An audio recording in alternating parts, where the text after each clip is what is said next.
વાવ વિધાનસભા પેટા ચૂંટણીમાં પલ્લું કોનું ભારે છે? રાજકીય વિશ્લેષકના મત પ્રમાણે કોણ અહીં જીતનો દાવો કરી રહ્યું છે?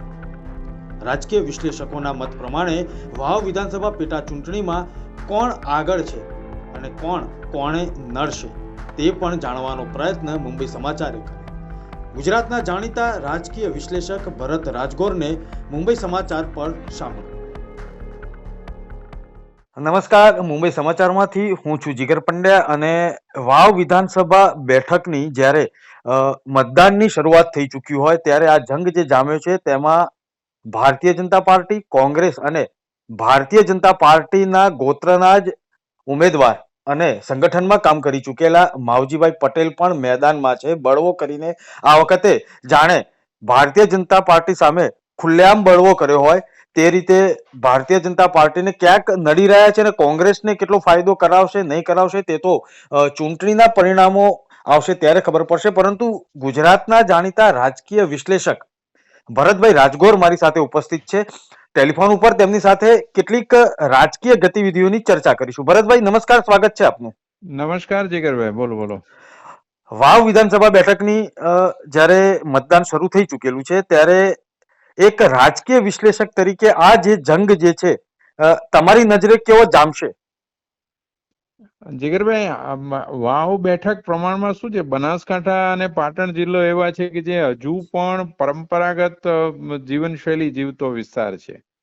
એટલે એમાં ધર્મનું પણ એટલું જ પ્રભુત્વ હોય, જ્ઞાતિનું પણ એટલું જ પ્રભુત્વ હોય અને એ સિવાય જે તે વ્યક્તિનું ત્યાં જે વજન છે એ સેવાકીય કાર્યોની રીતે નહીં પણ બીજા મને કઈ રીતે કામ આવશે.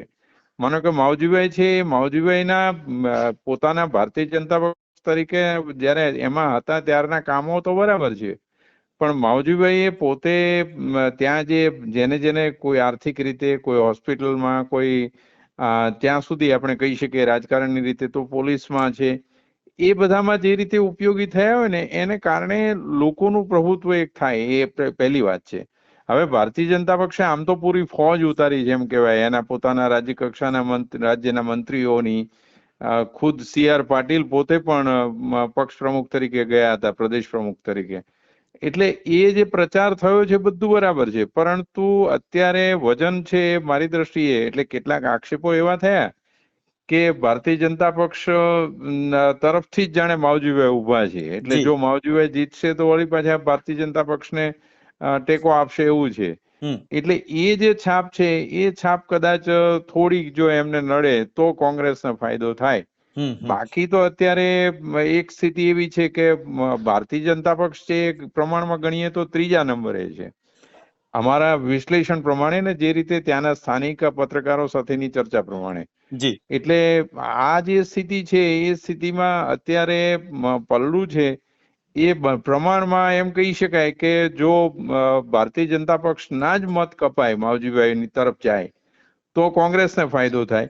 પણ કોંગ્રેસના પણ કેટલાક લોકો છે એ માવજીભાઈના, મેં કહ્યું એ બધા ધાર્મિક ને જ્ઞાતિના કારણોને લીધે જે મત જાય કોંગ્રેસના, તો માવજીભાઈ, કારણ કે માવજીભાઈનું ચૌધરીઓ ઉપર પણ પ્રમાણમાં સારું વર્ચસ્વ છે અને ઠાકોરો ઉપર પણ છે, આ દરબારો સાથે તો છે જ, પણ દરબારો માનો કે અત્યારે દરબાર તરીકે ઉભા છે ભારતીય જનતા પક્ષના ઉમેદવાર, એટલે એ દરબારનું એટલી અસર ઊભી નહીં થાય. એક જૂના ભૂતકાળની રીતે તાજેતરમાં જે આપણા લોકસભાની ચૂંટણીઓ વખતે જે બનેલું ત્યારે રાજકોટ પછી સૌથી વધુ દેખાવો કે જે કંઈ ગણો એ ભારતીય જનતા પક્ષ વિરુદ્ધ દરબારોમાં ત્યાં થયા હતા, બનાસકાંઠા અને પાટણમાં. એટલે એની જો અસર હજી ઊભી રહે તો કોંગ્રેસને ફાયદો થાય. બાકી અત્યારે મામલો બિલકુલ કટોકટનો છે એમ કહી શકાય. અને એમાંય માવજીભાઈ એક વડીલ તરીકે અને માવજીભાઈ ત્યાંના સમાજસેવક તરીકે જો કામ કરી જાય અને બીજા બધા સમીકરણો જ્ઞાતિના, પક્ષના, એ સમીકરણો ન આવે તો વ્યક્તિ તરીકે માવજીભાઈ છે એ કામ કરી જાય એવું કહેવાય, તો એમાં કોઈ શંકા નથી, અથવા તો એમાં કોઈ આપણે કહી શકીએ નહીં. બરાબર. એવા આક્ષેપો પણ થતા રહ્યા છે ભારતીય જનતા પાર્ટી ઉપર કે એક વાવની સીટ જીતવા માટે ભારતીય જનતા પાર્ટી, આપે પણ કહ્યું, બીજા ઘણા વિશ્લેષકો કહી રહ્યા છે કે જાણે ફોજ ઉતારી દીધી એક વાવની સીટ માટે. શું એટલે પ્રતિષ્ઠાની સીટ બનાવી દીધી છે. જી, અને કેટલીક વાતો પણ એવી આવી કે છેલ્લા 30 વર્ષથી જ્યારે આપ સત્તામાં છો તો આટલી બધી ફોજ ઉતારવાની જરૂર જ નથી. તમારે એ જણાવવાની જરૂર નથી કે અમે આ કામ કર્યું. જો ખરેખર ત્યાંની પ્રજા એવી સમજતી હોય કે અમારા માટે કંઈક કામ થયું છે, તો માવજીભાઈના તેમના નિશાન પ્રમાણે આ વખતે ચૂંટણી પંચે તેમને બેટનું નિશાન આપ્યું છે અને બરાબરની ફટકાબાજી માવજીભાઈ કરી રહ્યા છે. તો આ આખા સમીકરણોની વચ્ચે ક્યાંક એવું લાગી રહ્યું છે કે ગુલાબસિંહ હોય કે સ્વરૂપજી હોય, પરંતુ માવજીભાઈ જે છે એ આપે કહ્યું એમ એક વ્યક્તિ તરીકે કદાચ મેદાન મારી જાય. બિલકુલ. એટલે મને અત્યારે જૂના પ્રસંગની રીતે યાદ આવે છે. એક પ્રસંગ કદાચ આપણે અગાઉ ક્યાંક ચર્ચા પણ કરી હશે જીગરભાઈ, જી, કે આપણે ત્યાંના સમાજ સેવકો એવા હતા. ડોક્ટર જીવરાજ મહેતાની વાત તો બહુ કદાચ જૂની હતી, પણ હમણાં જયસુખ હાથી હતા સુરેન્દ્રનગરમાં. જી, અને જયસુખ હાથી જે કોઈ પક્ષમાંથી ઉભા જ નહોતા રહેતા, માત્ર પોતાની સમાજ સેવાના કારણે એ ઉભા રહેતા ને એમને મત મળતા હતા. અને એમણે તો ત્યાં સુધી ચેલેન્જ ફેંકી હતી એ સમયે, કે એને આજે ઘણા વર્ષો થયા, પણ એમણે કહ્યું હતું કે મારી સામે નહેરુ ઉભા રહે. નહેરુ ત્યારે વડાપ્રધાન હતા, અને નહેરુ ઉભા રહે, જો નહેરુની ડિપોઝિટ ન જાય તો હું રાજકારણ ને સમાજ સેવા છોડી દઉં. કારણ કે ત્યારે રાજકારણ શબ્દ ઓછો હતો, સમાજ સેવા હતી. અને માવજીભાઈની સ્થિતિ અત્યારે એવી છે. માવજીભાઈ છે રાજકારણ કરતા સમાજસેવી તરીકે ત્યાં વધારે જાણીતા છે. જે રીતનો મેં બનાસકાંઠા અને પાટણનો પ્રવાસ કર્યો છે એ પ્રમાણે હું જાણું છું. એટલે એને કારણે માવજીભાઈને અત્યારે પલડું ભારે છે, અથવા તો એ ભાજપના મત વધારે કાપી શકે એવું બની શકે. પણ હવે એ તો ચૂંટણી પૂરી થાય અને મતગણતરી થશે ત્યારે જ આ ખ્યાલ આવશે.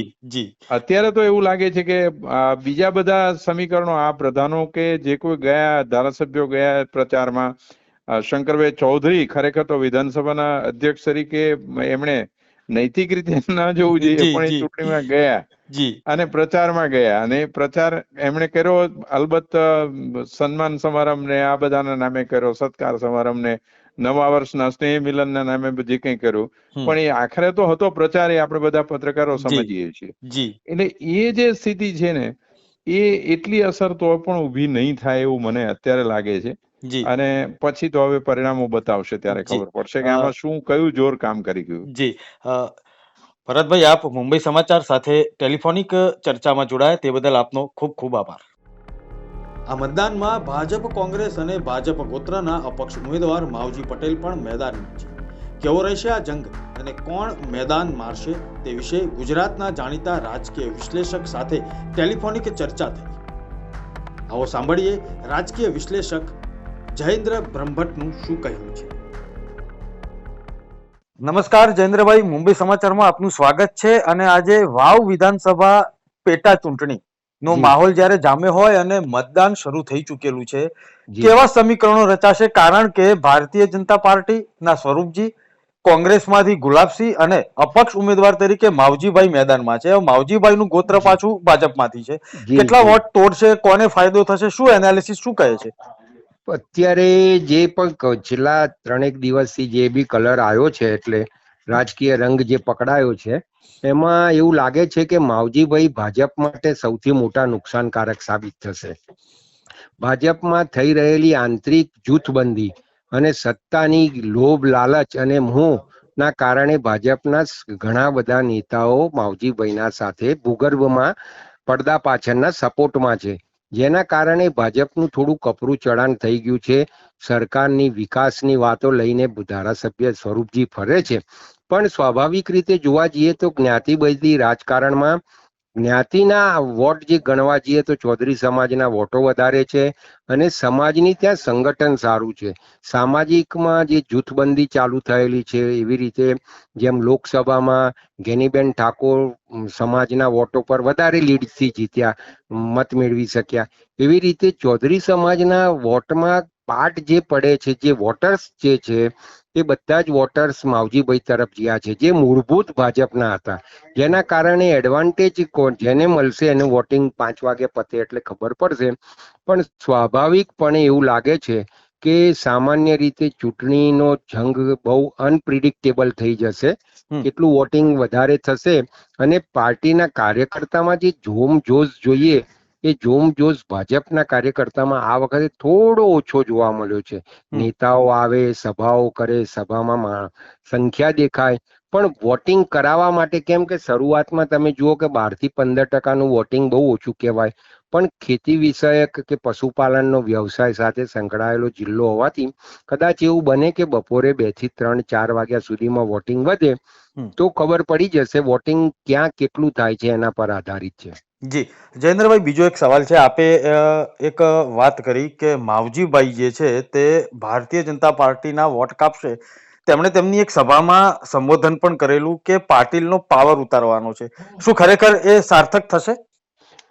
સાર્થક કોઈ બી રાજકારણમાં હું એવું માનું છું કે હાલના તબક્કે એના માટે જે પ્રિડિક્ટ કરવું ઇટ ઇઝ વેરી ડિફિકલ્ટ. પણ બેઝિક એક વસ્તુ એવી લાગે છે કે ભાજપ આટલી બધી સત્તામાં હોય, કેન્દ્રમાં હોય, રાજ્યમાં હોય, રાજ્યના મોટા ભાગના જિલ્લા પંચાયત, નગરપાલિકા, મહાનગરપાલિકામાં હોય, ત્યારે સ્વાભાવિક છે કે પ્રદેશ પ્રમુખ તરીકે CR પાટીલનું જે કામગીરી છે એના સામે આ પડકાર થયો. કેમ કે અહીંયાથી શરૂઆત થઈ. જેમ કે બરોડામાં લોકસભાની સીટ પર રંજનબેનની ટિકિટ કપાઈ તો એની સામે સાબરકાંઠામાં એની અસર લાગી. એના કારણે બીજા 2-1 સીટો પર એની કાર્યકર્તાઓમાં વિરોધ કરવાની હિંમત ખુલી. એવી રીતે માવજીભાઈએ કરેલો આ બળવો કે આ વિરોધ એ એવું માને છે કે ભાજપના માટે, મારે એવું માનવું આવે છે કે ભાજપના માટે લાલ બત્તી સમાન છે. બની શકે કે આનું અસર કદાચ આવનારી જિલ્લા પંચાયત, તાલુકા પંચાયતની ચૂંટણીમાં વિદ્રોહ કરવાની કેટલાક કાર્યકર્તાઓની હિંમત ખુલી જશે. જી એવું પણ ચર્ચાઈ રહ્યું છે. કેટલાક રાજકીય વિશ્લેષકો સાથે પણ મારે વાત થઈ, સાથે સાથે કેટલાક કાર્યકર્તાઓ જે છે તેઓ પણ અંદરખાને ક્યાંક નારાજ છે કોંગ્રેસમાંથી પક્ષ પલટો કરીને આવેલા કેટલાક નેતાઓ સામે, અને તેને લીધે કદાચ આ જૂથબંધી અથવા તો નારાજગી આ વખતે ખુલીને સામે નથી આવતી પણ બળવો કરીને સામે આવે છે. આ વાત સાચી છે? બિલકુલ સાચી વાત છે. આમાં સ્વાભાવિક છે કે જે કાર્યકર 10 વર્ષથી કામ કરતો હોય કે 15 વર્ષથી કે 20 વર્ષથી, એ કાર્યકર્તાઓનું માન સન્માન અને આત્મસન્માન સાથે પદ પ્રતિષ્ઠાની બી લાગણી એને હોય છે. એક મહેચ્છા હોય છે, એની એક મેળવવાની કંઈક ઝંખના હોય છે. હવે આ પરિસ્થિતિમાં કોંગ્રેસમાં આવેલો કાર્યકરને કોઈક હોદ્દો આપવામાં આવે કે સ્ટેજ પર બેસાડવામાં આવે, સ્વાભાવિક છે કે એક માનવ સહજ આ બધી વસ્તુ દરેક વ્યક્તિને અસર કરી જાય. અને એની અસર ખાલી બનાસકાંઠામાં નહીં, ગુજરાતના ઘણા બધા જિલ્લાઓમાં આ સંગઠનમાં આ વસ્તુ નજરમાં આવી રહી છે. પણ હવે નવું સંગઠન આવી રહ્યું છે એટલે એના કારણે એવું બનશે કે બનાસકાંઠા વાવ સીટમાંથી કેટલોક સબક શીખી અને ભાજપ કંઈક નવીનતા લાવશે એવું મને લાગી રહ્યું છે. જી જયેન્દ્રભાઈ, એક અત્યારે હાલ જ્યારે વાવ વિધાનસભાની ચૂંટણી અને તેનું મતદાન, લોકો ત્યાં મત કરવા પહોંચી રહ્યા છે, ત્યારે નજર તો રહેશે આપણા સૌની. ફરી મળીશું મુંબઈ સમાચારમાં. ત્યાં સુધી મુંબઈ સમાચાર તરફથી હું આપનો આભાર માનું છું.